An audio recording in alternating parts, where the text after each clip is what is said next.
Hello everybody, today we're going to be taking a look at another review topic from your Algebra 1 experience, and it involves graphing linear inequalities and doing some graphing and shading, and we're going to add in some absolute values. Remember, the little pencil indicates what you need to write in your notes, and you're going to need some notes. Mostly we'll be doing some graphs, so you'll be utilizing that graph paper in your notebook. You may want to pencil a calculator instead of doing it in pen and trying to do mental math here as we get going. So take a minute and let's jot these things down in your notes. Just a quick review of graphing a linear inequality. Remember that inequalities, when we talk about an inequality, we're talking about many solutions.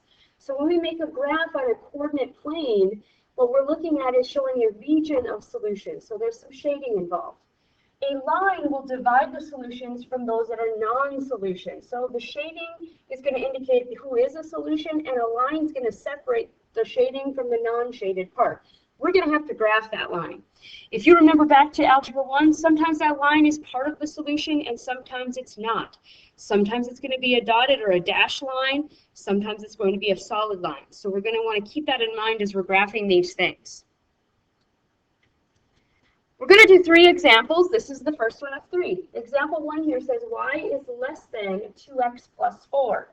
What you see right here is a line or a linear inequality. Remember that the 4 represents the b, or the y-intercept, in our y equals mx plus b form, and 2 represents the slope.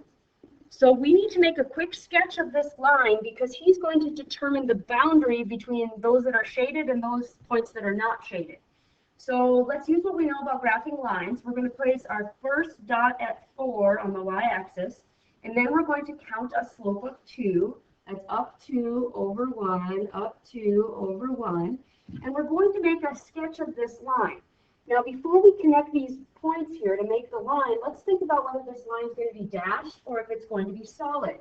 The fact that this is just a less than symbol right here, not less than or equal to, but it's just less than, means that I'm not actually going to include the line in my solution region. So this is going to be a situation where we were going to sketch a dashed line on our graph.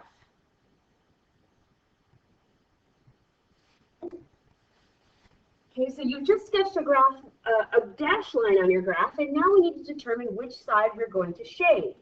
Sometimes people may have learned little shortcuts to determining which side you shade, like less than, below, greater than, above, that sort of thing. Sometimes that gets a little confusing. So one thing that always works is to test out a point.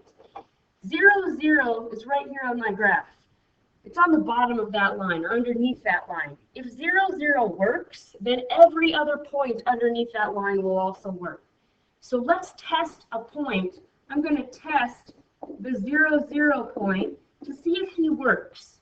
So I'm going to plug 0 in for the y, 0 in for the x, and see if this is a true statement. I get 0 is less than 4. That's true. And because that's true, that means 0, 0 is a solution, and so is everybody else that's with him on that side of the line. So all of this part of your graph gets shaded, okay?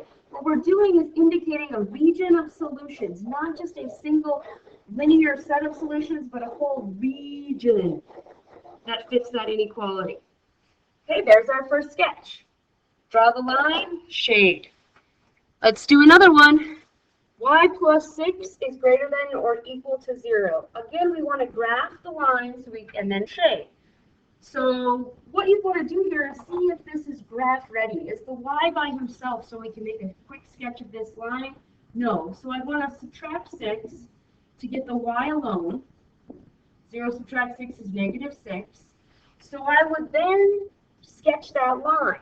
So this line says y equals negative 6. This is the b, or the y-intercept. And there is a 0 for the slope because there isn't any slope. So we'll place our dot on negative 6 on the y-axis. And a 0 slope line means it's horizontal. So we will draw a solid this time because it's greater than or equal to. We'll draw a solid line at y is greater, or y equals negative 6. Now we need to shade. I'm going to shade either above this line or below this line, or, pick a point again, whatever works, but we need to shade the region. In this case, the solution region would be everything above this line.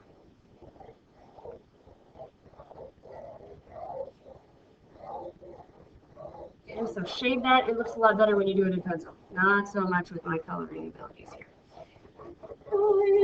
Okay, so we talked a little bit about linear inequalities. You did some of those in Algebra 1. But we've been exploring this idea of absolute values and how to sketch the graphs of an absolute value equation. Well, now we have an absolute value inequality that we want to sketch a graph of. So what we're going to need to do here is take a look at sketching this graph, either using a table of values or our little shortcuts that we've talked about in terms of graphing graphing absolute values, and we can use that to determine where this v is going to be. If you remember in class some of our shortcuts or transformations here, we're going to use those to sketch the graph. So example 3 is y is less than negative the absolute value of x plus 2 and then subtracting 1. So what we want to do is make a quick sketch of this graph. You can use the table if you want to. This is optional, okay? But you can also graph these a lot faster if you understand your transformations. Remember, inside the absolute value is telling me that the vertex has gone to the left 2, so it's gone left to negative 2. And then outside is telling me that the vertex went down 1 unit as well. And the fact that it starts out with a negative in front is telling me that it's upside down or reflected. So now we can place this graph on our coordinate plane here. We can take a look at it, and then we can do that shading just like we would do with a line.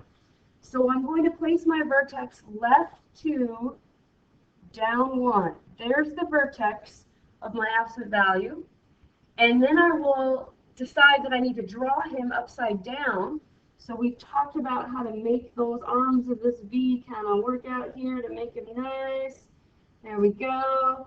And this V is going to represent, just like the lines did in the previous examples, this V represents a dividing line. This absolute value graph represents a dividing line between solutions and non-solutions that we're going to shade or not shade. So we need to once again connect these with the type of line required.